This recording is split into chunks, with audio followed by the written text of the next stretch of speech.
የእግዚአብሔር ሕግ ጸጥ የተደረገበት የእግዚአብሔር ሕግ ተቀምጦ ሰው በልቡ መልካም መስሎ የታየውን የሚያደርግበት እጅግ በጣም አስጨናቂ ስፔሻሊ ደግሞ ለጻድቅ ሰው በጣም አስጨናቂ እንደ እግዚአብሔር ሕግ እንደ እግዚአብሔር ቃል በንጽህና ልኑር ለሚል ሰው እጅግ በጣም አስጨናቂ ዘመን ነበር የመሳፍንት ዘመን። በዚህ ዘመን ነበሩ አይደል? የነ ሩት አይነት ሰዎች ነበሩ። የነ ጌዲዮን አይነት በጣም በጽድቅ ደግሞ ጨክኖ የተቀመጡ እንደነ ዲቦራ አይነት ሰዎች በዚህ አይነት ጨለማ ዘመን ውስጥ እግዚአብሔር ራሱን ያለ ምስክር ስለማይተው እንደዚህ አይነት በጣም ቅሬታ የሆኑ ሰዎች ደግሞ አሉ። አይ ቲንክ የእኛን ዘመን ይመስላል። ማንም ሰው ብድግ ብሎ ልክ ነው ያለውን ልክ ነው ብሎ ይከራከራቸዋል። በቃ ልክ ነው ብሎ በዛው ይቀጥላል። እውነት አንጻራዊ አይመስልም። አሁን የጽድቅ ስታንዳርድ በጣም እንዲና እንዲህ ያለ የሚመስልበት ማንም ሰው የፈለገውን ነገር አድርጎ ጥቅስ ፈልጎ ጥቅሱን ጠምዝዞ ጥቅሱ እንደማይለው አስጮሆት ታኮ አይነት ነገር ከኋላ አስገብቶ እንደፈለገ የሚኖርበት አይነት ዘመን ነው። አጠገባቸው ያለው ሰው በዚህ ዘመን በጽድቅ ኑር በሉት። ክብር ለእግዚአብሔር ይሁን። እና በዛ ዘመን ከተነሱ ሰዎች መካከል ወይንም በእስራኤል መካከል እግዚአብሔር መስፍን አድርጎ ካስነሳቸው ሰዎች መካከል አንደኛው ዛሬ ያነበብኩላችሁ ሶምሶን የሚባለው ታላቅ ሰው ነው። በጣም ታላቅ አገልጋይ ነው። የእግዚአብሔር ኃይል በላዩ ላይ ያለበት ታላቅ መስፍን ነው። እና አንዱ እግዚአብሔር ያስነሳው ምናልባትም ከምዕራፍ 17 በኋላ እንደ ሶምሶን አይነት ሰው አታገኙም። በዚህ ደረጃ የተነሳ የመጨረሻ መስፍን ነው ማለት ነው። እና የሳምሶን እናት ሶምሶንን ከመውለዷ በፊት ማን ነበረች? ልጅ አልነበራቸውም፣ መውለድ አይችሉም ነበር ይላል። በዚህ ጊዜ በእርሻ ውስጥ ተቀምጣ እያለ ነው አይደል የእግዚአብሔር መልአክ ተገለጠላት ይላል። የእግዚአብሔር መልአክ ተገልጦ አናገራት እና ወንድ ልጅ ትወልጃለሽ አላትና ያችም ሴት ይላል። እኔ በቺስ በእውነት መጽሐፍ ቅዱስ ላይ ያሉ ሰዎች በጣም ነው የሚገርሙኝ። ልክ አዋርታው ስትጨርስ ሮጣ ወደ ባሏ መጣች ይላል። እና የእግዚአብሔር መልአክ ሳይሆን አይቀርም፣ በጣም ያብረቀርቃል፣ ፊቱም ያበራል። የእግዚአብሔር መልአክ ሳይሆን አይቀርም አለች። መልአክ አይታጣቅም ማለት ነው። የመጀመሪያው ነው ሳይሆን አይቀርም እና ወንድ ልጅ ትወልጃለሽ አለኝ ስትለው ለማኑሄ የእግዚአብሔር መልአክ ነው። አዎ እንግዲያው እኔ ጸልያለሁ፣ ላንቺ ከተገለጠ እንደገና እኔም ማየት ስላለብኝ እኔም ጸልያለሁ አለና እግዚአብሔር ሆይ ለሚስቴ ተገልጠሃል። አዎ እኔም እባክህ ልይና ለእሷ የነገርካትን ለእኔም ደግሞ እንድትነገርኝ ይፈልጋለሁ። የድሮ ሰው በጣም ጥሩ ነው። አሁን እኛ እኮ ሰማው ካለ ሰማ እናቆማለን። የድሮ ሰው ለእኔም ይላልና እግዚአብሔር ቸር አይደል?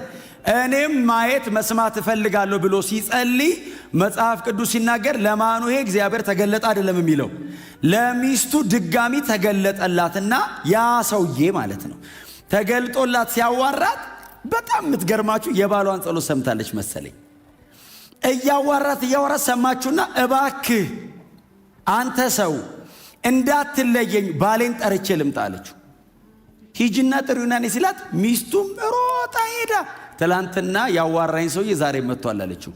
ባሏም ሮጦ መጣ፣ አገኘው። እግዚአብሔር ወንድ ልጅ ይሰጣቸዋል። ልጁ ግን ሲወለድ ስርዓት አለው። እንደ ማንኛውም ልጅ ዝም ብሎ ተጸንሶ የሚወለድ አይነት ልጅ አይደለም። እግዚአብሔር ለተለየ ዓላማ የሚፈልገው የእግዚአብሔር ፕሮግራም ያለበት ልጅ ስለሆነ አንቺ እሱን ጸንሰሽ እስክትወልጂ ድረስ የሚያሰክር መጠጥ እንዳትጠጪ አላት። ልጁ እኮ እናቱ ሆድ ውስጥ እኮ ነው ያለው። እሱ ከተወለደ በኋላ እንዳይሰክር አይደለም ያለው። እግዚአብሔር ልጁን ስለፈለገው አንቺ ራሱ የሚያሰክር እንዳቀምሽ አላት። ጠጥተሽ እንዳሰክሪ አይደለም ያላት፣ እንዳቀምሽ ነው ያላት። እና እንዳትቀምሺ ከተወለደ በኋላ አላት። አዎ እስከሚሞት ድረስ በራሱ ላይ ምላጭ እንዳያርፍ ለእግዚአብሔር የተለየ ነውና ናዝራዊ ነው፣ ጸጉሩን እንዳትነኩ፣ በራሱ ላይ ስለት ያለው ነገር እንዳታሳርፉ ብሎ የልጁን ስርዓት ለአባትና ለእናት ነገረ። መጽሐፍ ሲናገር እናቱን ጸነሰች፣ ከዚያም በኋላ ተወለደ። ሶምሶን ተወለደ። እስከ 18 19 ዓመቱ ድረስ ሰው እስኪሆን ምንድነው ሙሉ ሰው እስኪሆን ድረስ የሚያሰከር አይቀምስም፣ በራሱ ላይ ምላጭ አላረፈም።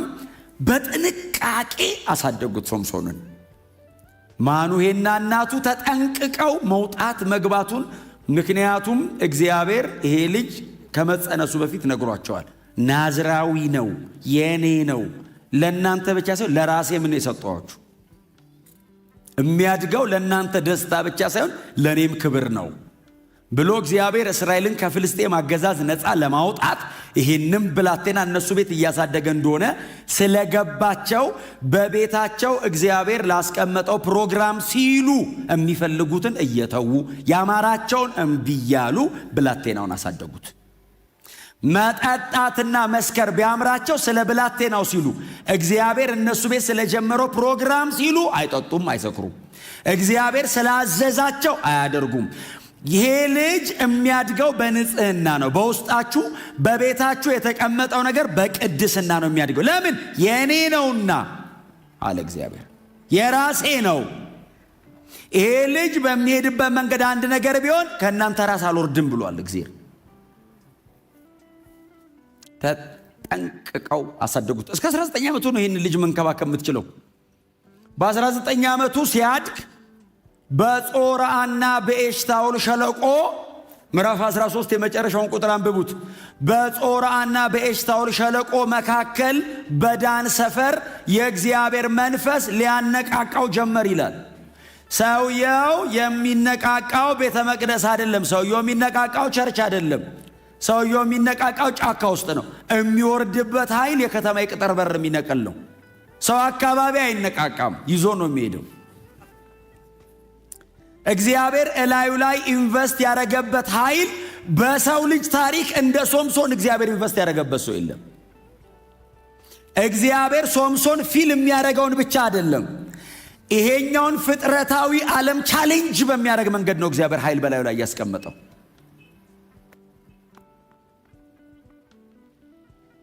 ሊያነቃቃው ጀመር። አድጓል። ከዛ ምዕራፍ 14 ነው በሙላት የሶምሶን ታሪክ የሚጀምረው። አባቱና እናቱ የሚያሰክር ነገር ሳይቀምሱ በጥንቃቄ ተወልዶ በጥንቃቄ አድጎ ያለ ጥንቃቄ መኖር ጀመረ። በጥንቃቄ ነው የተወለደው፣ በጥንቃቄ ነው ያደገው፣ ያለ ጥንቃቄ ነው የሚኖረው። በጥንቃቄ ተወልደን በጥንቃቄ አድገን ያለ ጥንቃቄ እንዳንኖር። ነፍስ ካወቀ በኋላ አባቱ እጁን ይዞ ማስቆም አይችልም። እላዩ ላይ ያለበት መንፈስ መምከር ብቻ ነው የምትችለው፣ መያዝ አትችልም። ይሄ ልጅ ስታስረው የተልባ እግር እሳት ላይ የወረደ ይመስል በጣጥሶ ብድግ ነው የሚለው። ምንም ነገር ላይ ብታስቀምጠው ከነ ጉዳዩ እስር ቤት ብታስገባው እስር ቤቱን ይዞ ትሄዳል።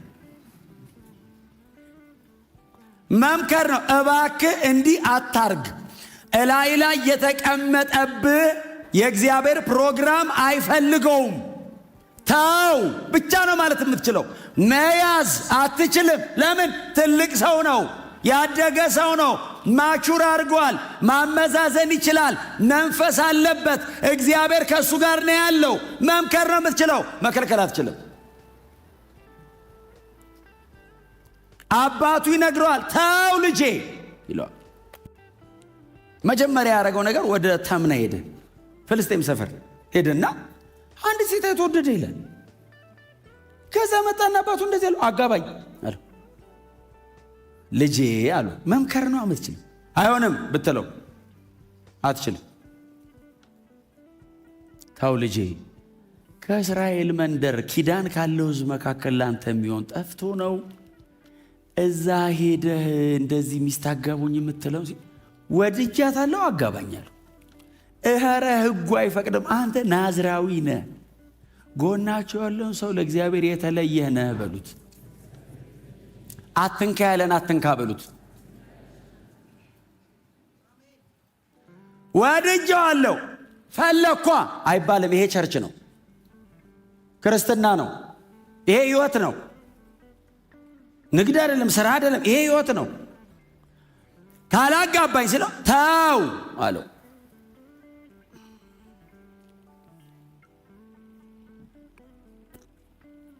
እግዚአብሔር ቅዱስ ነው ያላለው ቅዱስ አይደለም። እግዚአብሔር ቅዱስ ነው ያለው ቅዱስ። መስመር ሊኖረው ይገባል ሕይወታችን። ቅድስና ላይ በጣም ጠንካራ አቋም ያዙ። በጽድቅ ኑሩ፣ አታስነኩ፣ ድንበራችሁን አታሳልፉ። ምንም ይቅርባችሁ፣ ሕይወት ይበልጣል። አሜን በሉ። ምንም ይቅርብኝ፣ ሕይወት ይበልጣል። ጌታን ገንዘብ ማድረግ ይሻለኛል ጌታን ትቼ ሌላ ነገር ከሚይዝ። ምንም ቀርቶብኝ አንድ ጥቅስ አለ መጽሐፍ ቅዱስ ላይ ጌታ ኢየሱስ ክርስቶስ ለደቀ መዛሙርቱ ያላቸው ሰው ዓለሙን ሁሉ ቢያተርፍ ነፍሱን ግን ቢያጎድል ምን ይጠቅመዋል? አይገርማችሁም? የጌታ ኢየሱስ ክርስቶስ ንግግር ዓለሙን ሁሉ ቢያተርፍ ይሄ ሁሉ ዓለም የሱ ነው ቢባል ነፍሱን ግን ካጎደለ ለ70 ዓመት ደስታ ሰው እንዴት ዘላለም ሁሉ ያረጋል? አትደራደሩ። እግዚአብሔር በሰጣችሁ ነገር ክብር ለእግዚአብሔር። አትደራደሩ። እግዚአብሔር እናንተ ቤት ባኖረው በዚህ ታላቅ ጸጋ በዚህ ሕይወት አትደራደሩ። አትደራደሩ። ሶምሶን አገባ ይላል ባይዘው ሄዶ አገባት ልጅቷን። ፍልስጤማዊት ናት ትሁና ልቤ ፈልጓታል እምቢ ብሎ ሄዶ አገባ። ካገባ በኋላ ሰውየው ይኸውልህ ዝም ብሎ አግብቶ አይኖርም። አጀንዳ ስላለበት ይነካካቸዋል። ሄዶ ማላቸው ሄዶ ቁጭ ብሎ ዝም ብሎ አይኖርም። አግብቶ አይኖርም አለበታ። አያስቀምጥህም፣ አይመችህም ቦታው እና ይነካካቸዋል። አባትና እናቱን ወደ ፍልስጤም ይዟቸው ሄደ። ኑ ይዋት ይዞ ሲሄድ አሳየ። አባትና እናቱን አሳየ፣ አስተዋወቀ። አባቱና እናቱ በሐዘን ነው የሚመለሱት። ምክንያቱም እንዴት አድርገው እንዳሳደጉት ያውቃሉ። በሐዘን ነው የሚመለሱት። ፍልስጤም ሄዶ አገባ ብሎ በሐዘን። ከዛ ከአባትና እናቱን ሸኝቶ እዛ ትንሽ ከረም ብሎ ሲመለስ አንድ የአንበሳ ደቦል መጣ ፊቱ። እኔ እኮ ይገርመኛል።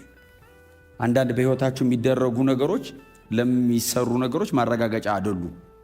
እግዚአብሔር እንደውም እድል እየሰጠ ነው። ቀይ መብራት እየተጣሰ ሰው እኮ ይለምዳል። ታውቃላችሁ፣ ቀይ መብራት ይለምዳል። አይናችን የመጀመሪያ ቀን ነው የምንደነግጠው።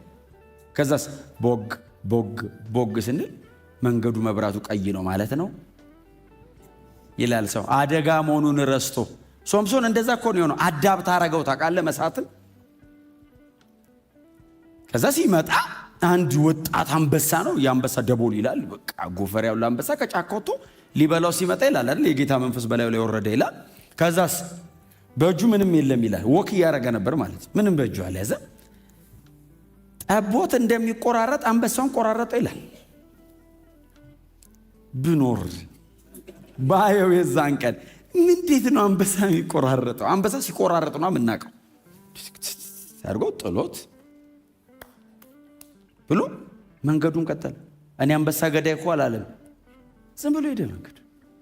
ከዛ ደግሞ አባቱ ቤት ደግሞ ከረማልና ተመልሶ ሲመጣ አንበሳ ሆድ ውስጥ ንቦች ማር ሰርተዋል። ከዛ አየና አንበሳ የሚቆራረጥ ሰው ንብ አይነድፈው፣ ዞር ዞር አድርጓቸው ማሩን በላ ይላል።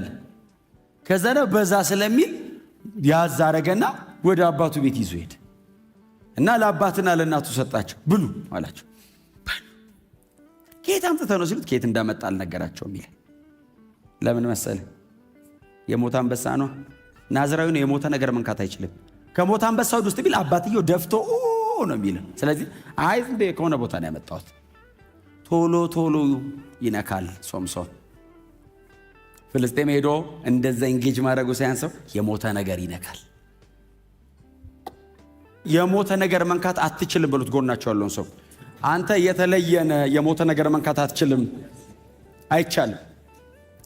እንኳን ማር አይደለም ለምን እንቁ አታገኝም? የሞተ ነገር ከሆነ ተከልክለሃል። ሕጉ አይፈቅድም። ለሕይወታችን መስመር እናብጅ። ቅድስና ላይ አትደራደሩ። የምትኖሩበት ሕይወት የኖራችሁ ቀን አይደለም፣ ከሆነ ጊዜ በኋላ ነው ዋጋ የሚያስከፍለን።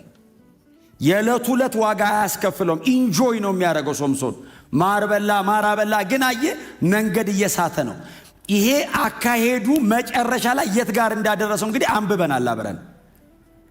የዕለት ዕለት አይደለም የጎዳው። ከተወሰነ ዓመት በኋላ ሲዘራ አያምም። እንደዚህ ነው የሚዘራው። ወደ አንተ አትዘራው፣ ማጨድ ነው ወደ ራስ። አየ የሰበሰብከው ቀን ወደ አንተ ነው የምትሰበስበው። ስትዘራው ግን ወደ አንተ አይደለም። ምንም ላይ መስልሽ ሴንስ አታረገው። በጣም ማይነር የሚመስሉ ጥቃቅን ነገሮች ናቸው ለሰይጣን ግራውንድ የሚሰጡት። የሰይጣን ህጋዊ መቆሚያ ኃጢአት ነው። በሰው ህይወት ላይ እንደዚህ አይነት ልምምድ ካለ በስፒሪቹዋሊ በጣም ብዙ ኦፕሬሽኖች ሊኖሩበት ይችላሉ። ሊዋጋው ይችላል ጠላት፣ በጣም ይከፍትበታል ጦርነት።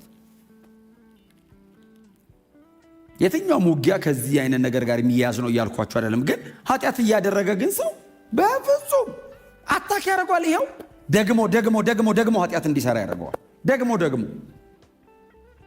ይሄ አልበቃውም ሶምሶን ከዛ ወደ አገሩ ተመለሰና አጥፋ፣ እግዚአብሔር ነግሮታል፣ ፍልስጤማውያንን አጥፋ ብሎ ነው የነገረው። አጥፋ፣ ከፍልስጤማውያን ጋር ህብረት እንዳይኖር አለው። ሄዶ አገባ። ማገባቱ አላነሰውም። ቁጭ ብሎ ከፍልስጤማውያን ጋር ኑሮ ጀመረ። ምዕራፍ 14ን ብታነቡት እንቆቅልሽ አላቸው። አንተ እነሱ እድል ካገኙ እኮ ይገሉሃል። እነሱ እኮ እያመቻቹት እኮ ነው፣ የሚገሉበት ነገር እኮ እየፈለጉ ነው። እሱስ ይጫወታል መሃላቸው። እንቆቅልሽ አቀለ አሉት አይደል? ምዕራፍ 14 ላይ ላምብልናች ከበላተኛው በብል ከብርቱም ጣፋጭ ነገር ወጣ። ምን ማለት ነው አለ። አጥፋ ተብለ እንቆቅልሽ። እነሱ እኮ ኃይል አንሷቸው ነው። ኃይል ቢያገኙ ሶምሶንን ቀድሞ ነው የሚያጠፉት። ምንድነው የሚለው ቃሉ? ከበላተኛ መብል ከብርቱም ጣፋጭ ነገር ወጣ ሲላቸው በዚህ 7 ቀን ውስጥ ከመለሳችሁልኝ፣ አዎ እኔ 30 ምናምን ካባ፣ ካልመለሳችሁልኝ እናንተ ለእኔ ተለዋጭ ልብስና 30 ካባ ታመጣላችሁ አላቸው። 3 ቀን ሞከሩ ይላል፣ አልቻሉም። ከዛ ሚስቱን ጠሯት። አንቺ አሏት፣ ፍልስጤም አይደለሽ እንዴ? እና ታዲያ ያገባሽው ልታዘርፊን ነው እንዴ? ልታስገድኝ ነው ባንቺ ምክንያት? ይህንን ሚስጥር ጠይቂውና ንገሪን፣ ካልነገርሽን አንቺንና የአባትሽን ቤት እናቃጥሏለን አሏት። ወዳው አይደለም ማለት ነው። ከጀርባ ፕሮግራም ተይዞበት ነው ማለት ነው።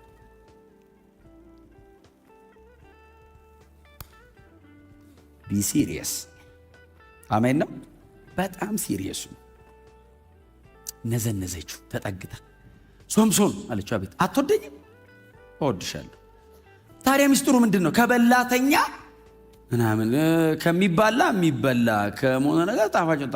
ምንድን ነው እያልክ ያለው? ምን ማለት ነው ብላ ንዝንዝ ስታደርገው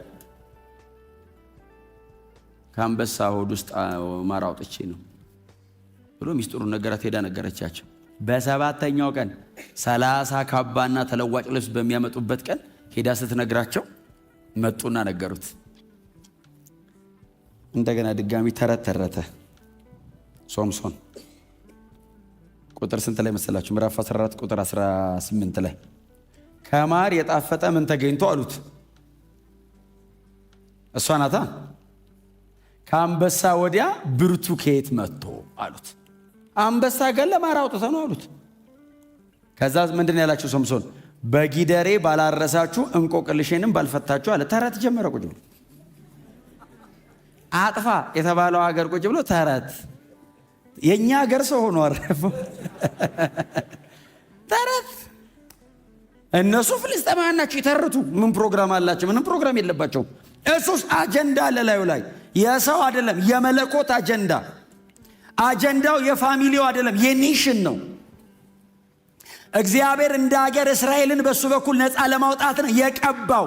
ኢንተርቴን እንዲያደርግ አይደለም እግዚአብሔር ላዩ ላይ አጀንዳ ያስቀመጠው። ሶምሶን የተለየ ኃይል አለበት ተብሎ እንዲወራለት አይደለም፣ ነፃ ለማውጣት ነው እግዚአብሔር ይህንን ሁሉ ላዩ ላይ ያፈሰሰው። ይጫዋታል ቁጭ ብሎ። ቀጠሉ እነሱ። በዚህ ምክንያት 30 ሰው ሄዶ ገደለ ይላል። 30 ሰው ገደለ በዚህ ምክንያት። አንዱ ኃጢአት ሌላ እየጎተተ ነው የሚያመጣበት። 30 ሰው ገሎ ይዞ መጣ። በዚህ ምክንያት ተበሳጨልና፣ ስሙኝ፣ ተበሳጨልና ተነስቶ ወደ አባቱ ቤት ሲሄድ ሚስቱን ይኸውላችሁ፣ እዩት ምን አይነት ላይፉ እንዴት ሚዝረብል እንዳረጉበት። ሚስቱን ወስደው ለመጀመሪያ ይዘው ዳሩበት ይላል። እንዴት ሊያመሳቅሉት ፕሮግራም እንዲያዙ ሚስቱን ብድግ አድርገው ወስደው ለመጀመሪያ ሚዜው ዳሯት። አባቱ ቤት ከርሞ ተመልሶ ሲመጣ ሚስቴ ሲል በቃ አንተ ወደ አባት ቤት ሄድክ እኮ መስሎን ለመጀመሪያ ሚዜ ዳርናት። እንደውም ሁለተኛዋ ልጅ እንደውም እኮ ከሷ የተሻለች ቆንጆ ናት ለምን አታገባትም አሉት። ሌላ ህይወት፣ ሌላ ፕሮግራም፣ ሌላ አሳይመንት ይሰጡታል። የእግዚአብሔርን አስጥለው የእነሱን እንዲኖር አረጉት። አትፍቀዱ። አሜን በሏ። እምቢ በሉ። እምቢ ኖ ሌላ አጀንዳ አለብኝ እኔ አልፈቅድም፣ እድል አልሰጥም፣ አላረገውም። ልታጠፉ እግዚአብሔር አጠገባችሁ ያመጣውን ነገር በፍጹም ቀጠሏ። በዚህ ምክንያት ሶምሶን ደግሞ እንደገና እስራኤልን መበቀል ፈለገ። ሊበቀል ሲፈልግ የእግዚአብሔርን ኃይል ይፈልጋል። ሊስት ሲፈልግ ሕጉን ይጥለዋል። ከዛ ሶምሶን ወደ ጫካ ወረደና 300 ቀበሮ ጠራ። ይገርመኛል ግን የድሮ ሰው የፈለገ ኃይል ቢኖርብህ አንተ ቀበሮ ጠራለን። 300 ቀበሮ እንዴ ብዙ ሰው የለም ማለት ነው። ያኔ በቀበሮ በምናምን ነው የሚጠቀሙት። 300 ቀበሮ ጠራ ያለ ቀበሮ አሁን እንዴት አንደርስታንድ ያደርጋል? ቀበሮ አንደርስታንድ የሚያደርገው ሰው ነው። ምን አይነት ኃይል ነው? ምን አይነት መለኮታዊ ፌቨር ነው በቀበሮ ፊት የሚያቆም? የቀበሮ እኮ ናቹራሊ እንዳትጠጋው የሚያደርግ ብዙ ምክንያት አለ ነው። እዚያውንም አልናገረው። በጣም ብዙ አይነት ምክንያት አላት ቀበሮ። በዚህ ጠጋ ብትላት እንድትሸሻት ከመናከሱ ከአውሬነቱ ውጪ። ዳራ 300 ቀበሮ ሰበሰበ። ዙሪያው ክብ ሰርተው ቁጫል። ስብሰባ አረገ ቀበሮቹ። ከዛስ ሁለት ነው አላቸው። ሁለት አረጋችልና አንተ አውሬ ቀበሮ እኮ ነው ከጫካ እኮ ነው የመጣው አስለምዶ እኮ እንዳይመስልህ። ሁለት አድርጎ ጭራቸውን አንድ ላይ አድርጎ ችቦ ላያቸው ላይ አሰረ። 150 እንደማለት ነው አይደል? በሁለት ጥንድ ሲሆን 150 አድርጎ ጭራቸው ላይ ችቦ አድርጎ ችቦውን እሳት ለኩሶ ወደ ፍልስጤም እርሻ ሂዱ አላቸው።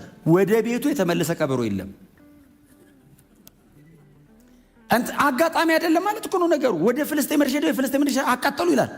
ሳይ ብሎ እነሱ እርሻ ሲያቃጥሉ እንግዲህ ያው በዛው አቃጥለው ቀበሮቹ ምን ይኑሩ ከዛ ያው ታሪክ ውስጥ የሉ። ሶምሶንና ደሞ ሌላ ታሪክ ደሞ ሊሰራ ነው ሰውየው። ነፃ ለማውጣት የሰጠውን ኃይል ለተለያዩ ነገሮች አዋለው። የማይተካ ነገር ምን እንደሆነ ታውቃላችሁ? በሰው ዕድሜ ታይም፣ ሲዝን፣ ወቅት፣ ጊዜ። ይህንን ኃይል ሊያባክነው ይችላል። ጊዜውን ኬት ያመጣዋል? ጊዜ፣ ዕድሜ። ትላንት አሁን ብትለምን፣ ብትጾም፣ ብትጸልይ፣ ብትተጋ ትላንት አይመጣም፣ ሄደ። የሚካስ ምናምን አዲስ ዘመን ይሰጣል፣ ምንም ጥያቄ የለውም። ትላንትናስ አለፈ። ዛሬን ካላስተዋልኩት ያልፋል። ዕድሜ፣ ወቅት እግዚአብሔር ሊጠቀምበት ፕሮግራም አድርጎ የሰጠኝን ጊዜ ሉዝ ሳደርግ የጨረስኩት ድረስ ይባርከኛል፣ ይሸልመኛል፣ የቀረኝን ግን ይጠይቀኛል። ኢያሱ ትዝ ይላችኋል። በጣም ሰክሰስፉል ሊደር ነው አይደል? ኢያሱ በጣም ስኬታማ ከሚባሉ መጽሐፍ ቅዱሳችን መሪዎች ማለት አንዱ ኢያሱ ነው። በጣም የሚገርም ሊደር ነው። ባይዘው እስራኤልን ይዟት ገባ ይልና 31 ነገስታት ነው አይደል ያሸነፈው።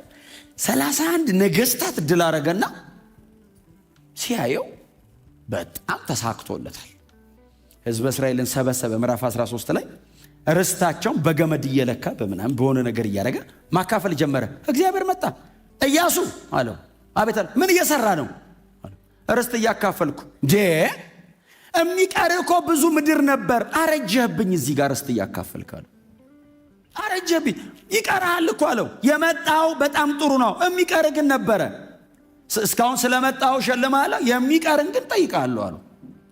መሳፍንት ዘመን ላይ የመጣው አንዱ ትርምስ በኢያሱ ምክንያት። ኢያሱ ቫንጋርድ ሆኖ ከፊት የሚሄድ ሆኖ ከኋላ የሚቀጥል ስላላመጣ ሙሴ ፌል ያላረገው ኢያሱን ስለተካው ነው። ኢያሱ ግን without successor there is no success። ዝም ብሎ የእስራኤል ሽማግሌዎች ለሚባሉ ሰጠ። እኔና ቤተ እግዚአብሔር እናመልካለን፣ እናንተ የምታመልኩትን ምረጡ አለ። ኖ ዌይ! እስራኤል እኮ ነው ህዝቡ። እንዴት ነው የምታመልኩትን ምረጡ የምትለው? ሰብስበ እግዚአብሔርን አምልክ ነው የምትለው። አሁን እኔ እናንተ ጋር ቆሜ የምታመልኩት ምረጡ እላለሁ እንዴ? ከእግዚአብሔር ውጭ ምን ታመልካላችሁ? አፍተር ኦል ቸርች የተገናኘ ነው። ምርጫም የለም። የመጨረሻው እግዚአብሔር ነው። እስቲ አሜን በሏ። እኔና ቤተ እግዚአብሔር እናመልካለን። እናንተ እንዴ ለአሞራውያን አማልክት ህዝብ፣ ለኬጢያውያን ለምናምን ይሸኛል እንዴ? ብድግ ብሎ ፌርዛውያንን ነው ማመልካው ቢል እስራኤላዊ እንዴት አድርገ ነው የምትሸኘው? ከግብፅ ምድር እግዚአብሔር አውጥቶ አምጥቶት ያን ሁሉ እግዚአብሔርን ተአምር ያየ ሰውዬ እንዴት ነው ለአሞራውያን ጣዖት አሳልፈ የምትሰጥ? ጥቅሱ በራሱ በጣም ቆንጆ ጥቅስ ነው። ከኢያሱ አውድ አንጻር ግን ከባድ ነው። ማረጋ ኖ ማረግ የለበትም። ኢያሱ ህዝበ እስራኤልን ለእግዚአብሔር ማሰገድ ነው ያለበት። እኔና ቤቴ ብቻ አይደለም፣ የህዝብ መሪ ነው እሱ። ኔሽን ነው ከኋላ ያለው። ኑ እግዚአብሔርን ተከተሉ። ሙሴን አታየውም እንዴ? ጥጃ ሰርተው ሲያስቀምጡ ሊደረግ እንግዲህ ጥጃ ሰሩ ነው እንዴ ያለው? ፈጭቶ በጥብጦ አጠጣቸው ነው የሚለው። ባይዘይ አጠጣቸው።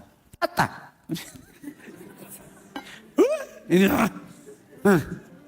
ሰማይማ የሱ በቃ የቶፓዚዮን አክሊል ነው የሚሆነው። ያንን ያ ከግብፅ ይዘው የወጣትን ወርቅ ፈጭት አድርጎ ኑጥ አቁሞ አጠጥቶ ከዛስ የእግዚአብሔር ወገን የሆነ በእኔ በኩል ይቁም አለ። ከዛስ አላመልክም የሚለውን በሙሉ ጨርሱት አላቸው እኮ። ጨርሶች እኮ ሌዋውያን። ሌዊ እኮ ያኔ እኮ ነው የተመረጠው። ዘዳግም 33 ላይ ዱና አንብቡ። እግዚአብሔር በሙሴ በኩል እስራኤልን ሲመረቅ ለሌዊ እንደዚህ እኮ ነው ያለው፣ እናትና አባቱን ላላለ እህትና ወንድሙንም ለናቀ እኔን ለመረጠኝ ለሌዊ ርስቱ ነኛል። አየ የፈለጋችሁትን የሚባል ነገር የለም። እግዚአብሔር ብቻ ነው አምላክ። ሲጀመር ሌላው በሙሉ አጋንንት ነው። የለም ከእግዚአብሔር ውጭ አይቻልም። ከጽድቅ ውጭ የለም ሌላ ምርጫ። በጽድቅ መኖር ብቻ ነው። እኛ ክርስቲያኖች ነን። በጌታ ነኝ እኔ። ሶምሶን ይኸው በእውነት ነው የምላችሁ። አሁን የሶምሶንን ሕይወት ዝም ብላችሁ እዩት። ዝም ብሎ ሲኖር ብታዩት የሚያስቀና ነው። ያስቀናል። በዚህ እንደዚህ ስታዩ የዛ ዘመን ብትኖር ካለቀ በኋላስ አሁን እንደና እንዳንተ ቁጭ ብሎ የሚያነባውስ ምን አለ ቢጨክን አትሉ? ምን አለ ትንሽ እንደው ያዝብ ያደረገው? ምን አለ ይሄንን የሚያክል ኃይል ለእግዚአብሔር አጀንዳ ቢያውለው? በዚህ አይነት መንገድ አይሞትም። በክብር ይጨርስ ነበር። በክብር አልጨረሰም። ከሶምሶን ጋር ማን ነው አይምሯቸው ላይ የሚመጣው?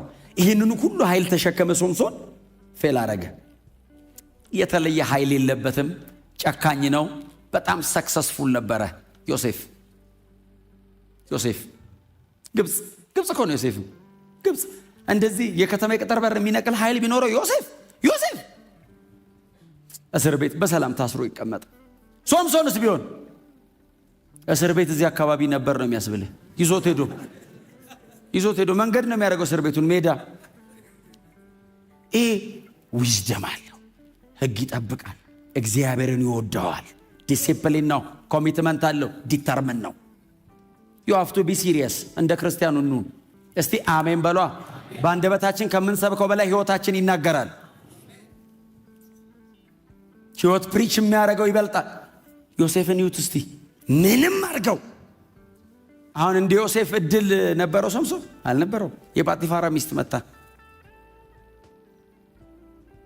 ማንም በቤት ውስጥ የለም፣ አብረን እንተኛ አለችው። ምንድን ያላት? ማንም ባያየኝ በእግዚአብሔር ፊት ምን ማለት እንደታውቃል? ወደ ጎን የሚያየኝ የለም፣ እንደዚህ ያየኝ ነው አላት። ይሄው አለ ከላይ በሱ ፊት እንዴት ይናደርጋል? ጨርቁን ይዛ ኤግዚቢት ተገኝቶበት ነው ምንድነው? እኛ ራሱ ብንሆን ምን ለብሰ ተገኘ አይደል እንዴ? ነው ምንድነው? በጽድቅ መጨከኑን ማን አብሮት ይቆማል? እግዚአብሔር ካልሆነ 14 ዓመት እኮ ነው ዋጋ እኮ ያስከፈሉት። እያገላበጡ እኮ ነው እኮ ምጣድ ላይ ጥደው ሙክክ ያደረጉት ልጁን። እስቲ ዮሴፍን በአብርሃም ዘመን የተነገረ ትንቢት የተፈጸመው በዮሴፍ ሕይወት ነው። አባቱን ወንድሞቹን ብቻ እኮ አይደለም፣ የተለያዩ መንግስታት መጥተው ከዮሴፍ ምግብ ገዙ ይላል። ኔሽንስ የተባረኩት በዚህ ልጅ። ሙሴ ከነዓን አልገባም፣ ዮሴፍ ገብቷል። ታውቃላችሁ? ዮሴፍ ሊሞት ሲል እንደዚህ ያላቸው የእስራኤል ልጆችን ሰበሰበና፣ ግብፅ እኮ ነው። ዮሴፍ ከሞተ እኮ ከ100 ዓመታት በኋላ እኮ ነው የወጡት። እንደዚህ ያላቸው፣ አምላካችሁ እግዚአብሔር መጎብኘትን ይጎበኛቸዋል። ያኔ እግዚአብሔር ሲጎበኛችሁ ከዚህ ሀገር ትወጣላችኋል። እሱ እኮ በጣም ነው ንጉሱ ብቻ እኮ በወንበር ነው የሚበልጠው። ግን እግዚአብሔር ይጎበኛችሁና ከዚያ ጋር ትወጣላችሁ። ስትወጡ አጽሜን እዚህ እንዳትተዉት ይዛችሁት ውጡና እግዚአብሔር የሚለው ምድር አሳርፉት አላቸው። ሂዱና አንብቡ።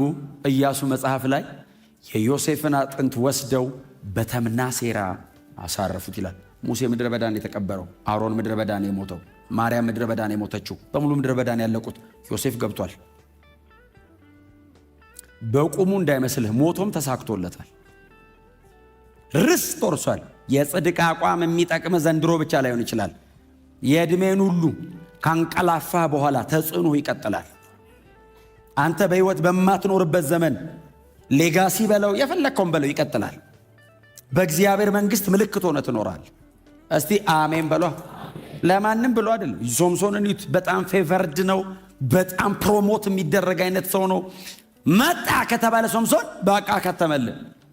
ሶምሶን ገብቷል ከተባለ ቀበሮ ይጠራብሃል፣ አንበሳ ይገነጣጥላል። ከዛ ይሄንን ሲያደርግባቸው 300 ቀበሮ እርሻቸውን ሲያቃጥል ፍልስጤማውያን ተሰበሰቡና እንደዚህ ያሉ እንሂድና ሶምሶንን አንችለው እስራኤልን ሄደን እናጥፋ ብለው የእስራኤል መሪዎችን ሰበሰቧቸውና እናንተ አሏቸው ይሄ ሶምሶን የሚሉት ሰው እየመጣ አንዴ በቀበሮ አንዴ በምን አገራችንን እያጠፋ ነው እና እንዳደረገብን ልናደርግበት ስለምንፈልግ አሰለፋችሁ ስጡኝ ሲሏቸው በጥንቃቄ ስሙኝ። የእስራኤል ሽማግሌዎች ሄዱ ሶምሶን ጋር ና አሉት። አቤት አለ። ቁጭ በል እሺ። ፍልስጤማውያን ይፈልገዋል። አስረን ልንሰጥ ነው አሉት። እንደዚህ አላቸው፣ እናንተ ምንም አታርጉ። ለምን መሰለህ? ወንድሞች ናቸው። ኃይሉ የሚሰራው ጠላት ሰፈር ነው። እናንተ እንድች እንዳትነኩ። እነሱ በጥፊ ቢመቱት የሚያመዋለ ወንድሞች ናቸው። ጎናቸው ሰው ልባርክ ተጠርቻለሁ በሉት። አኖይንቲንግ ጉዛ ነው የሚሰራው በወንድሞቹ መካከልና በጠላቶቹ ፊት ለፊት ነው የሚለው ቃሉ። ለቸርች ነው እግዚአብሔር ከቀባችሁ እሰሩኝና ብቻ ወስዳችሁ የምታደርጉልኝ አንድ ፌቨር አላችሁ። ምን እናርግልህ አሉት። እሰሩኝና እነሱ ማል ቁጭ አርጉ። አንተ ጠላት ማሉ ሰደኝ ትላለህ እንደ ፌቨር። እናንተ እንዲች አትንኩኝ። እነዚያው ታጥቀው 1000 ናቸው ይላል መጽሐፍ። ታጥቀው መጥተው ቆመው ይጠብቁታል ድንበር ላይ አስረው እጅና እግሩን በአዲስ ገመድ አስረው ቼክ አድርገውት ወደ ታች ወረውሩታል፣ ይገፈትሩታል። ምንም የሚወርድበት መንፈስ የለም። ታውቃለህ፣ ዝም ብሎ ይገላበጣል። እዛ ብቻ ወሰዱ ነው ያለው። ወስደው ይላል ጠላቶቹ መሃል ቁጭ አደረጉት ይላል።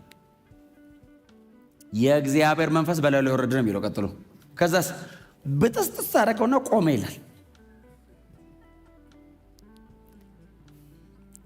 አለበት እኮ የሚነካው ነገር ነው መጥፎ።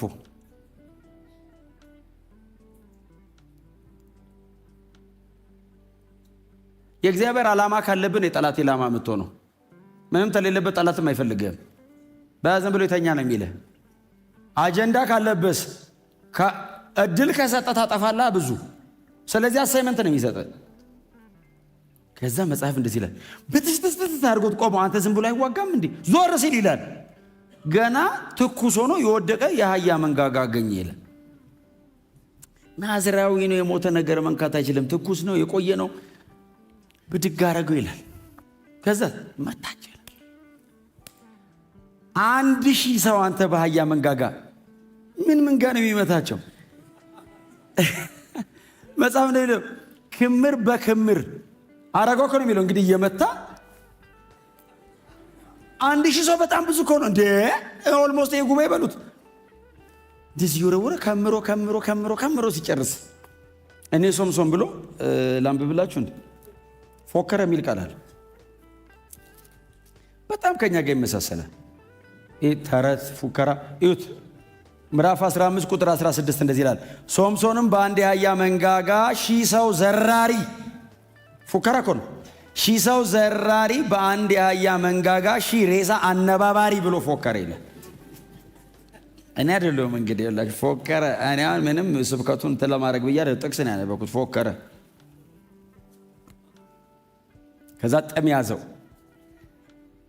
ጥም ሲያቃጥሎስ ጮኸ፣ እግዚአብሔር ሆይ ይህንን ሁሉ ድል ሰጠኝ፣ እንደዚህ አሸንፌ በጥም ልገለኝ ነው እንዴ?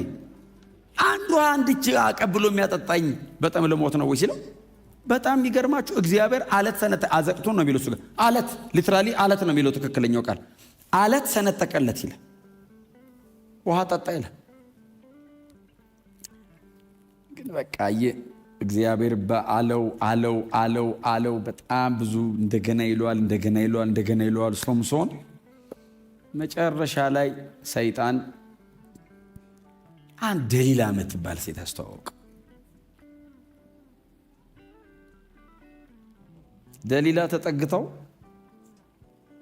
ታስታውሱታላችሁ። ወዶ አይደለም የተጠጋችሁ፣ ተጠግተው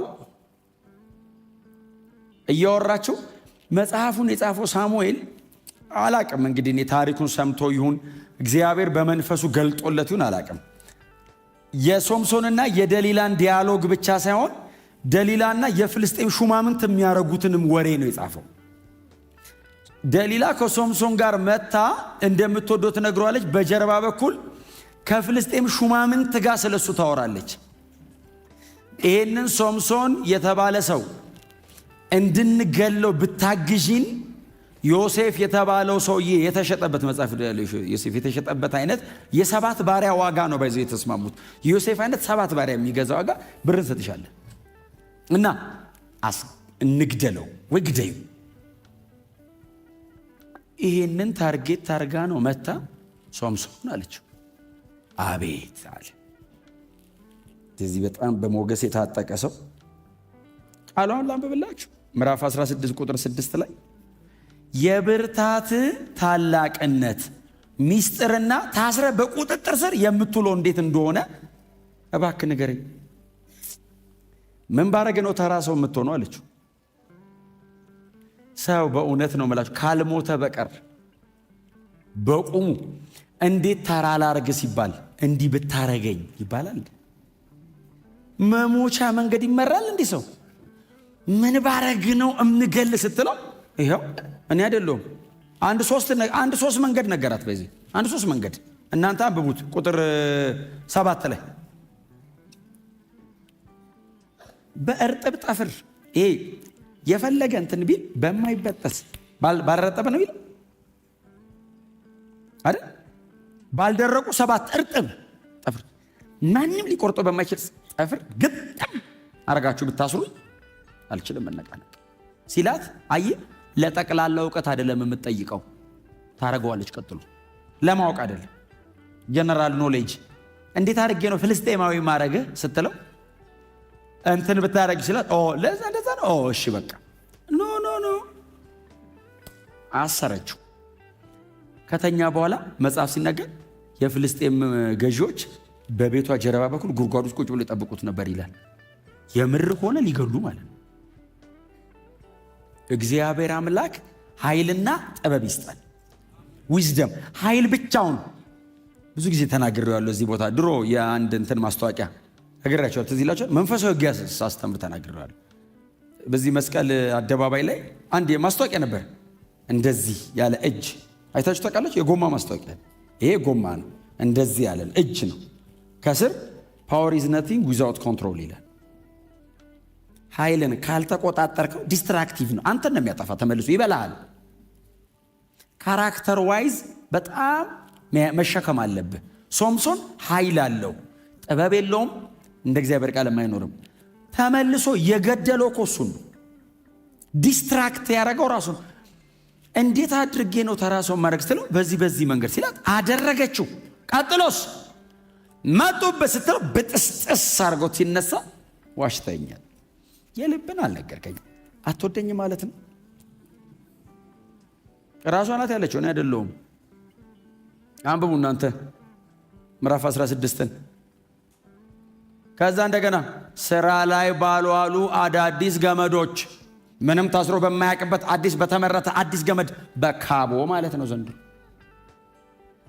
ካቦ በለው ደበን አድርገሽ ብተ አሰረችው። መጡ በጥስጥስ።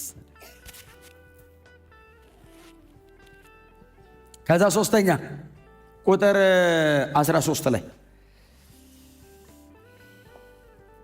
7ቱን የፀጉሬን ጉንጉን ከምን ጋር ነው አንድ ላይ አድርገሽ አስረሽ በሰባት ችካል ብትችል፣ ሰባት ነው ጉንጉኑ፣ በጣም ትልቅ ነው ማለት ጸጉሩ በጣም ትልቅ ከልጅነቱ ጀምሮ ተነክቶ ስለሚያውቅ ሰባቱን ጉንጉን አብረሽ አስረሽ በሰባት ችካል መሬት ላይ ብትቸኪው፣ አዎ መነቃነቅ አልችልም። አየ ኮቨናንቱ ጋር ተጠጋላት። አሁን እጄን ብታስሪ እግሬን ብታስሪ፣ አሁንስ ኪዳኑ አካባቢ መጣ። ይሄንን ጸጉር አስረሽ ችካል ብታደርጊው አላት። አይ አስጠጋችሁ። ሰይጣን እስከ መቼ ነው ሰውን የሚፈትነው? እስኪወድቅ መቼ ድረስ ነው ታዲያ ሰይጣን የምናሸንፈው? ወደ ጌታ እስክንሄድ። እስከ መቼ በጽድቅ ልኑር? እስክትሞት ወደ ጌታ እስኪሄድ። እደክማለሁ። ኦፍ ኮርስ የሚያግዝ እግዚአብሔር አለ። ሊያቀት ይችላል። አዎ የሚያግዝ አምላክ አለ። ጸጋ ይሰጣል፣ ኃይል ይሰጣል። ስታንድ እንዳትቀይር እንጂ። ሶምሶን እኮ በኮንቪክሽን ነው ኃጢአት የሚያደርገው። ድንገት ሳት ብሎት እኮ አይደለም፣ አቅዶ ነው የሚያደርገው። አቅዶ ፕሮግራም አድርጎ። ፍልስጤም እኮ ሄዶ ነው። ፍልስጤም አንተ ምን ትሰራለህ? ፍልስጤም ድረስ ሄዶ ቁጭ ብሎ ነው እኮ እንጂ ድንገት እግር ጥሎት አይደለም እኮ። ፕሮግራም አድርጎ ነው የሚያደርገው። እንደዚህ አይነት አዳኝ ራሱንም ማዳን አልቻለም፣ እንኳን እስራኤልን ለማዳን የተላከ መስፍን ነው። አዳኝ እኮ ነው፣ ራሱንም ግን አልቻለም። እሱም በንጽህና መኖር አልቻለም፣ እንኳን እስራኤልን ለእግዚአብሔር ይለያት። በኋላ ላይ ቁጥር 16 በጣም የማዝነው በእውነት መሳፍንት 16 በሕይወት መኖሩን እስኪጠላ ድረስ ዕለት ዕለት በመጨቅጨቅ አሰለቸችው። የሽንገሏ መጠን መኖሩን ጠላታ። ለምንድን ነው የምኖረው አለ። ምንድን ነው ታዲያ? ምን አሁን የእግዚአብሔር አጀንዳ አለብኝ የለብኝም? ምን ያረጋል አለ መንፈሳዊነቱ። በሕይወቱ ላይ ላለው ነገር ቫልዩ እንዲያጣ አረጋችሁ። ታውቃል? የእግዚአብሔርን ቦታ ተካችሁ ማለት ነው። እሱ ለእሷ ካልሆነ ለእግዚአብሔር ለምንድን ነው የምኖረው? ለእግዚአብሔር አለ። መኖሩን ጠላ። ሽንገላው እዛ ድረስ መጣ። በኋላ ላይ መኖሩን እስኪጠላው ድረስ ሸነገለችው፣ ዲሲቭ አረገችው። የልቡን ሁሉ አውጥቶ ነገራት። የመጨረሻውን ቃል አወጣ። እነዚህ 7 ጉንጉኖች ናዝራዊ ስለሆንኩኝ ምላጭ ነክቷቸው ያውቅ። እነዚህን 7 ጉንጉኖች ከራሴ ላይ ብትላጫቸው እንደ ማንኛውም ሰው ተራ እሆናለሁ። ጎናቸው ያለውን ሰው ተራ አይደለህም በሉት። አይ እንዴት ተራ እናረገ ካሉ ተራ አይደለህም ማለት ነው። ተራ ሰው እንዴት ተራ ላርገ ተብሎ አይጠየቅም። ግብዣም አይቀርብለትም። ግብዣ የሚቀርብልህ የተለየ ነገር ስላለብህ ነው። ያንን ለማስጣል ወደው አይደል። ከዛ መጽሐፍ ሲናገር ጉልበቷ ላይ ያስተኛቸው። እንቅልፍ እንደያዘው እርግጠኛ ስትሆን 7ቱን ጉንጉን ከፍልስጤም ገዦች አስመጥታ አስላጨች። አስራው መጽሐፍ ቅዱስ ሲናገር ልታስጨንቀውም ጀመረች የሚል ቃል አለ። ቀሰቀሰችው አይደለም የሚለው መጽሐፍ ይላችሁ ስሙኝ። መጽሐፍ ቅዱስ በጣም በጥንቃቄ የተጻፈ መጽሐፍ ነው። የልቡን አውጥቶ እንደነገራ ታወቀች ይላል። በቃ ገባት። ከዛ ቀጥሎ መቀስቀስ አይደለም ማስጨነቅ ጀመረች። ተነስ ማጦበት ስትለው መጽሐፍ እንደዚህ ይላል፣ እንደ ወትሮ የሆነ መስሎት ሊነሳ ሞከረ። እግዚአብሔር ከእርሱ ሄዶ ነበርና እርሱ ግን አላወቀም። ሲመጣ ያስታውቃል። ተራራ እየነቀለ ቋጥኝ እያፈረሰ ዛፍ እየገነጠለ ቀበሮ እየጠራ ነው ሲመጣ። ሲሄድ አያስታውቅም። ለመነው፣ ትሪት አረገው። እባክህ ሶምሶን እባክህ አለው። እግዚአብሔር ትቶት ሄዶ ብቻ ሳይሆን ሶምሶን እግዚአብሔርን ትቶት ሄደ። ኪዳን መሃላቸው ነበር፣ አስነሳው። አልፈልግም አለ። እግዚአብሔር ቦታው ላይ አለ፣ ሶምሶን ጥሎ ሄደ።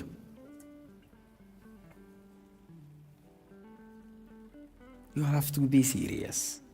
ይሄ ህይወት ነው። ሰይጣን የሚፈልገው ሰውን ለመግደል።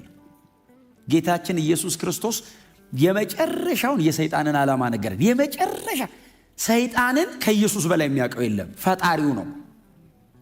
ኃጢአት ሲሰራ ከሰማይ የወረወረው ኢየሱስ ነው።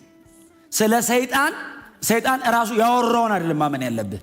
የሆነ ሰው የመቶ ሰይጣን ማለት ብሎ የነገረን ብቻ አይደለም ማመን ያለብህ። ኦፍ ኮርስ ለምምዱን ሊነግረኝ ይችላል። ኢየሱስ ያለው ግን ትክክለኛ ዴፊኒሽን ነው። ሌባው አለው በቃ ሌባ ነው።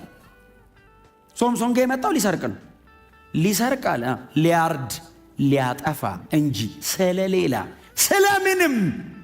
ሰይጣን ካከበረ ሊያርድ እያመቻቸ ነው። ብራዘር ከፍ ካረገ ቄራው ላይ ነው ማለት ነው ማረጃው። አወዳደቅህን በደንብ እያስተካከለ ነው ማለት ነው። ሰይጣን ማንንም ለማክበር ፕሮግራም አድርጎ አያቅም። ጌታ የነገረን ሊያርድ ሊያጠፋ ስለሌላ ስለምንም። እኔ ግን አለ ኢየሱስ ሕይወት እንዲሆንላችሁ እንዲበዛላችሁም መጥቻለሁ።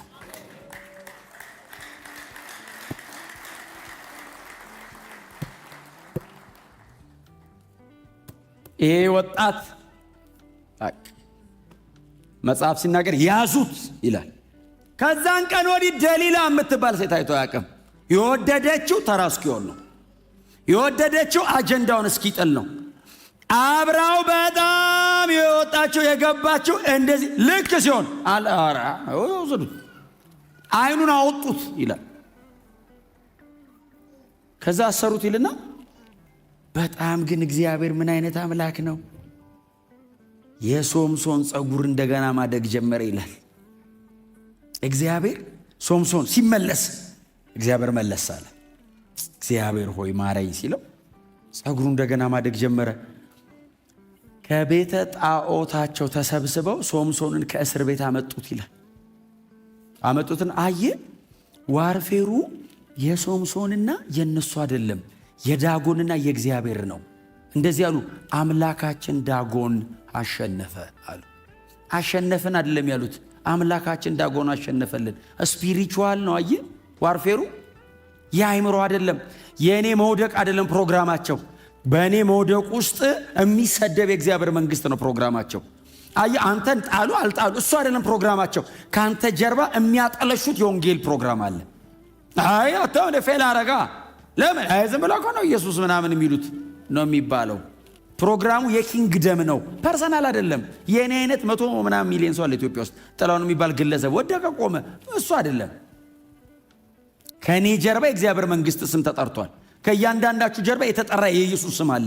አንተ አበላሸ፣ አንተ ወደክ ማለት ብቻህን አትወድቅም። ኪንግደም ከጀርባ እንደ ራሴ ነን እኛ የእግዚአብሔር መንግስት አምባሳደርስ ነን። እኔ እግዚአብሔርን ወክዬ ነው መሬት ላይ ያለሁትኝ። የኔ የምለው ህይወት የለኝም፣ የጌታ ሆኗል ከዚህ በኋላ። ስለዚህ ጥላውን ቢሳካለት እግዚአብሔር አሳካለት ነው። ጥላውን ደግሞ ቢያበላሽ እግዚአብሔር አልቻለም ነው። you have to be serious። ንቁ፣ እንደዚህ አይነት ነገር ላይ ንቁ። ኪንግደም ነው የወከላችሁት። ሶምሶን አልገባውም። ኢንጆይመንቱ የብቻው፣ ውድቀቱ የብቻው ነው የመሰለው። ነገሩት። መጨረሻ ላይ ሰብስበው አቁሙ ነገሩት። አምላካችን ዳጎን ያንተን አምላክ አሸነፈው አሉት። ለአምላካቸው ለዳጎን ክብር ሰጡ። ሶምሶንስ በእግዚአብሔር የመገናኛ ድንኳን መኖር የነበረበት ሶምሶን በዳጎን ቤተ ጣዖት ቆመ። ታውቃል፣ አይኑን አውጥቶት። ግን ሰውየው እግዚአብሔር ሰከንድ ቻንስ ሰጠው። ሲሰጠውስ ከዚህ በኋላ አልቀልድበትም አለ። የሚመራው ልጅ ጠጋ አለውና ቤተ ጣዖቱ የተደገፈባቸውን 2 ምሰሶች በእጅ ያስይዘኛል። ምን ነው የምወደው የእግዚአብሔር ርህራሄ አይገርማችሁ? ቤተ ጣዖት ውስጥ ቆሞ እግዚአብሔር ሆይ አንድ ጊዜ አስበኝ። እግዚአብሔርስ መጣ። ያ የሚወርድበት መንፈስ ድጋሚ መጣ። ሶምሶን ጸሎቱን ነበር መቀየር የነበረበት። አብሬ ልሙት አለ ባይል። ሶምሶን ላይ ያለው መንፈስ እኮ ድፍን ቤተ ጣዖት እኮ መገነጣጠለ ፍልስጤምን እኮ የሚያጠፋ እንደዚህ ያለ እግዚአብሔር ሆይ ከዚህ በኋላ መኖር አልፈልግም እኮ ነው። በቃ ላንተ ብቻ ነው የምፈልገው። ለኔ አልኖርም ከዚህ በኋላ አልፈልግም። ለኔ ላንተ። አየ ሚሽኑን ብቻ አይደለም ህይወቱን ከፈለ። ውሳኔውን አየ የሶምሶን ከዚህ በኋላ ይሄንን ህይወቴ ነው ዳጎንንም ተከታዮቹንም አጥፍቼ በቃ ልሙት ብሎ እግዚአብሔርን ለመነ ይላል። ሲጮህ የእግዚአብሔር መንፈስ በላዩ ላይ ሲወርድ ምሰሶቹን ይዞ ጮኸ ይልና ይዟቸው ወደቀ። 3000 ሰው ሰገነት ላይ ነው የነበረው። ባይዘው ከስር የነበረው አይቆጠርም። ይዞት ሲወርድ ያንን የሚያክል ቤት ማለት ነው። ድፍን ቤተ ጣዖቱ ከነ አጋንንቱ ማለት ጣዖቱ ያው ሰይጣን እላያቸው ላይ ይዞት ወደቀ ይልና በህይወት ከገደለው ይልቅ ተባለ። ሲዘጋ ታሪኩ አየህ፣ በሞቱ የገደለው ይበዛ ነበር ይላል። እግዚአብሔር በሰጠን በምንም አይነት መንገድ መታችሁ ሊሆን ይችላል። ከዚህ ይሄው ስቲል በህይወት አለ። ምን ይሆን እዚህ ቤት የሞተ ሰው አለ አላችሁ አይደል? እስቲ ያላችሁ ባክ አለ ማለት ነው። እንደ ሶምሶን አንጸልይም፣ ይዤው ልሙትን አንጸልይም። እግዚአብሔር ከዚህ በኋላ 70 ሚስጠን 80 ሚስጠን ምንም ሚስጠን በሰጠን ዘመን አገልግለነው እናልፋለን። ከዚህ በኋላ የእግዚአብሔር ስም በቤተ ክርስቲያን መሰደብ የለበትም። በእኛ ምክንያት ወንጌል መሰደብ የለበትም። እግዚአብሔር አንድ ልጁን የከፈለበትን አንድ ልጁን መስዋዕት ያደረገበትን ወንጌል እግዚአብሔር በእኔና በእናንተ ዘመን ስታንዳርዱን አስጠብቆ ያስጨርሳል። በኋላ ላይ ወንድሞቹ መጡ፣ ሰሙ። ሶምሶን ስንት ሺህ ህዝብ በቤተ ጣዖት ውስጥ ገደለ፣ ግን እሱም አብሮ ሞተ የሚል ያ በመላእክ ተነግሮ በእግዚአብሔር ፕሮግራም የተወለደ ልጅ ሞተ ተብሎ ተጻፈ። ሞተ፣ ሶምሶን ሞተ። መጡ ይልና ወንድሞቹ ያኔ እግዚአብሔር የሚያነቃቃበት ቦታ ላይ ምዕራፍ 13 የመጨረሻው ቁጥር በጾርዓና በኤሽታኦል ሸለቆ የእግዚአብሔር መንፈስ ያነቃቃው ነበር የሚለው እዛ የሚነቃቃበት ቦታ ወስዶ ቀበሩት። መነሻው ላይ ወስደው ያንተ መቃብር እዚህ ነው አሉት። ከእግዚአብሔር ጋር የተገናኘበት ኢንካውንተር ያለበት ቦታ ላይ ብለው ወስደው አሳረፉት።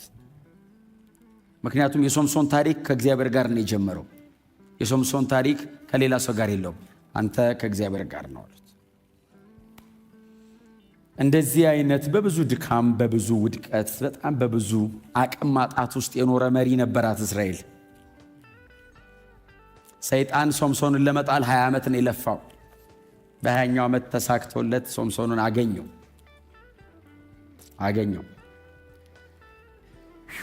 የአዲስ ኪዳን መሪያችን ኢየሱስ ነው።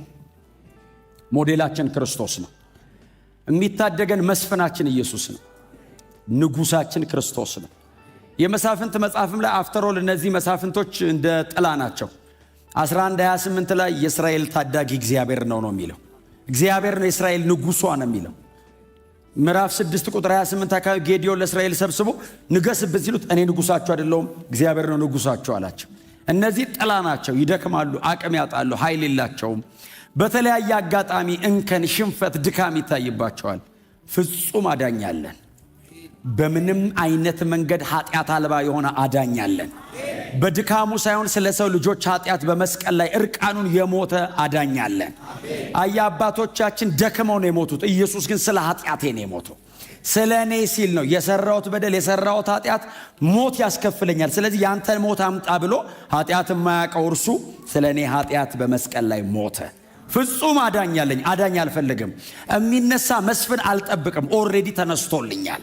ጌታ ኢየሱስ ክርስቶስ ስለ ኃጢአተኞች በመስቀል ላይ ሞቷል። እምናየው እምንከተለው ለዘላለም ነፃ ያወጣን መስፍናችን ከፊታችን አለ። ሞቶ አልቀረም። ሞትን ድል አድርጎ ደግሞ ተነስቷል። ለዘላለም በእግዚአብሔር ፊት ስለኛ እያበራ ይኖራል። ደግሞ በቅርብ ይመለሳል። ሃሌሉያ።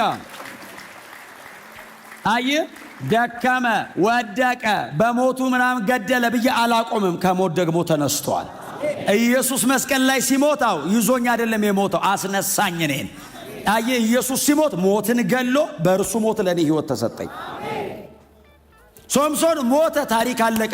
ኢየሱስ ሲሞት የኔ ሕይወት ጀመረ። ኢየሱስ ሲሞት እኔ ከአብ ጋር ታረኩኝ። የዘላለም ሕይወት በር በኢየሱስ ሞት ተከፈተ። እንደነዚህ ሰዎች ኢየሱስ ሞተ፣ ታሪክ አለቀ አይደለም።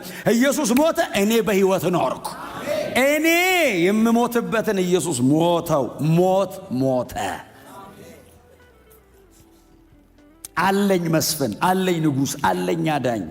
ዘላለማዊ ንጉሥ ነው። የሚቀባ የሚመጣ የለም ከዚህ በኋላ ተቀብቶ የነገሳል። ሃሌሉያ! ለዚህ ሕዝብ ሌላ አዳኝ የለውም። ኢየሱስ ብቻ ነው አዳኝ። ለዚህ ሕዝብ የሚመጣለት ሌላ ተስፋ የሚደረግ ነገር የለውም። መሲያችን ክርስቶስ ነው። የሚመጣልንም እሱ ብቻ ነው። እማያዋጣው አቅም አጣው፣ ኃጢአት አንገላታኝ፣ ሕይወቴ ደከመ፣ ተሰቃየው፣ እንዴት አድርጌ ልውጣ የምትሉ ሰዎች ካላችሁ ኢየሱስ አለ።